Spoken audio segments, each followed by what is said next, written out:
Bismillahirrahmanirrahim. Assalamualaikum warahmatullahi wabarakatuh. Hari ini kita akan mempelajari tentang sumber daya alam di Indonesia. Apa yang dimaksud dengan sumber daya alam? Sumber daya alam adalah unsur-unsur lingkungan alam, baik fisik ataupun hayati, yang dapat dikelola manusia untuk memenuhi kebutuhan dan meningkatkan kesejahteraan hidup.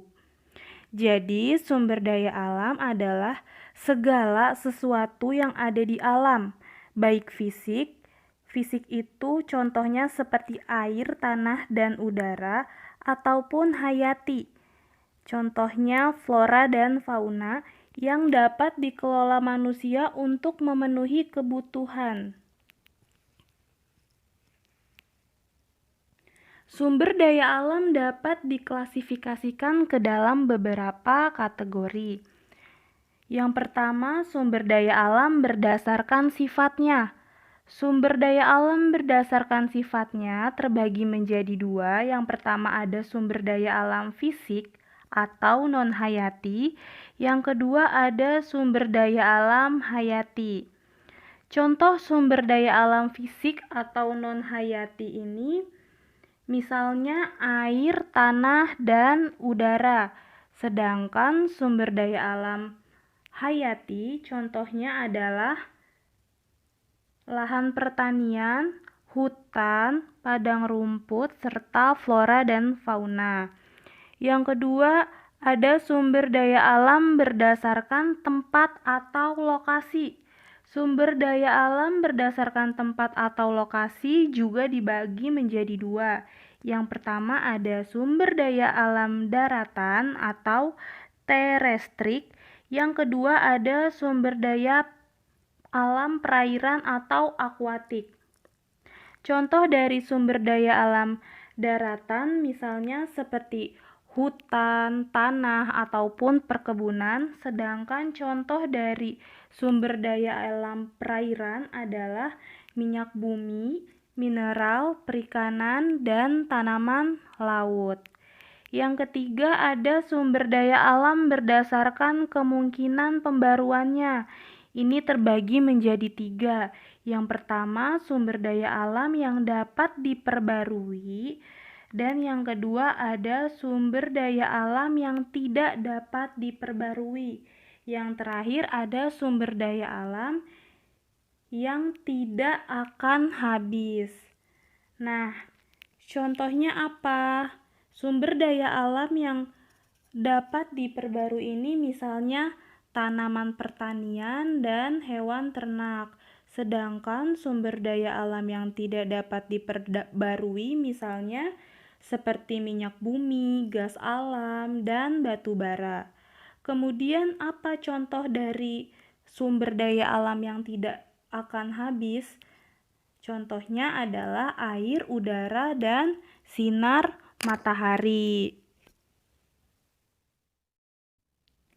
Selanjutnya potensi dan sebaran sumber daya alam di Indonesia. Apa saja potensi dan sebaran sumber daya alam di Indonesia? Yang pertama ada tanah. Tanah digunakan oleh manusia sebagai lahan tempat tinggal dan sumber mata pencarian. Selain itu, tanah juga berfungsi sebagai pendukung vegetasi alam. Tanah yang ada di wilayah Indonesia ini bermacam-macam jenisnya, seperti tanah latosol, tanah aluvial, tanah andosol, tanah podsol, tanah regosol, tanah litosol, tanah planosol, tanah clay humus, tanah organosol, dan tanah kapur. Selanjutnya, air. Air secara umum dibedakan menjadi air bawah tanah dan air permukaan. Air bawah tanah disebut juga air tanah. Air tanah ini adalah air yang berasal dari air hujan, air sungai, atau air danau yang meresap dan tersimpan di dalam tanah. Sedangkan air permukaan merupakan air hujan yang mengalir di permukaan bumi yang akan bermuara di laut. Apa contoh dari air permukaan?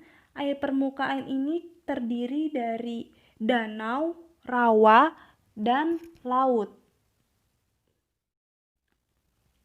Kemudian ada udara.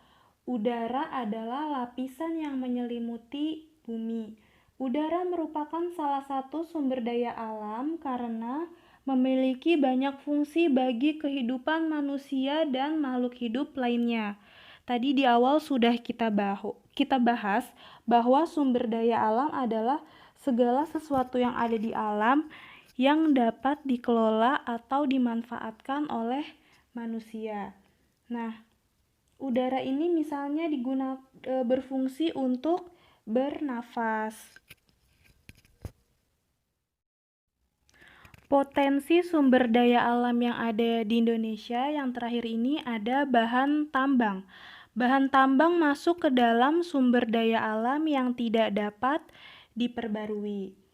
Bahan tambang dapat dimanfaatkan untuk keperluan manusia melalui aktivitas pertambangan.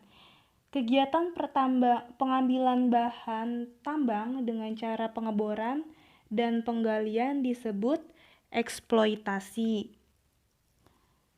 Nah, bahan tambang yang ada di Indonesia ini contohnya seperti batu bara, timah, kemudian emas dan perak. Selanjutnya ada tembaga, nikel, intan, dan pasir besi.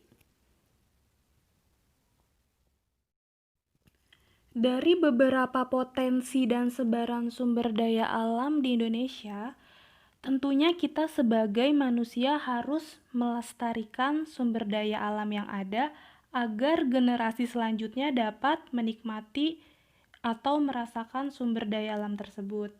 Nah, bagaimana atau apa saja upaya-upaya yang dapat dilakukan untuk melestarikan sumber daya alam tersebut? Yang pertama ada upaya pelestarian sumber daya alam, tanah, dan hutan. Nah, upaya yang dilakukan adalah dengan cara reboisasi, terasering, dan sistem tumpang sari. Yang kedua, upaya pelestarian sumber daya air dilakukan dengan cara menyediakan daerah resapan air, membersihkan tumpukan sampah, menyediakan tempat khusus untuk pembuatan limbah industri. Selanjutnya, upaya pelestarian sumber daya alam udara dilakukan dengan cara penanaman pohon-pohon, penyaringan terhadap pembuangan gas di pabrik-pabrik, dan masih banyak lagi. Kemudian yang terakhir ada upaya pelestarian keanekaragaman hayati. Nah, upaya untuk melestarikan keanekaragaman hayati ini dapat dilakukan dengan cara membuat penakaran hewan dan tumbuhan langka.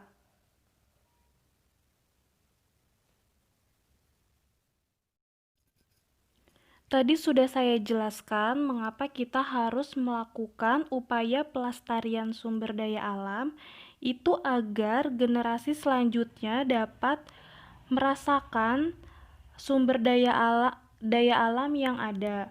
Nah, karena beberapa kerusakan sumber daya alam ini diakibatkan oleh aktivitas manusia itu sendiri. Contohnya, tercemarnya sumber daya alam seperti air sungai, air laut, dan air tanah yang disebabkan oleh pembuangan limbah industri.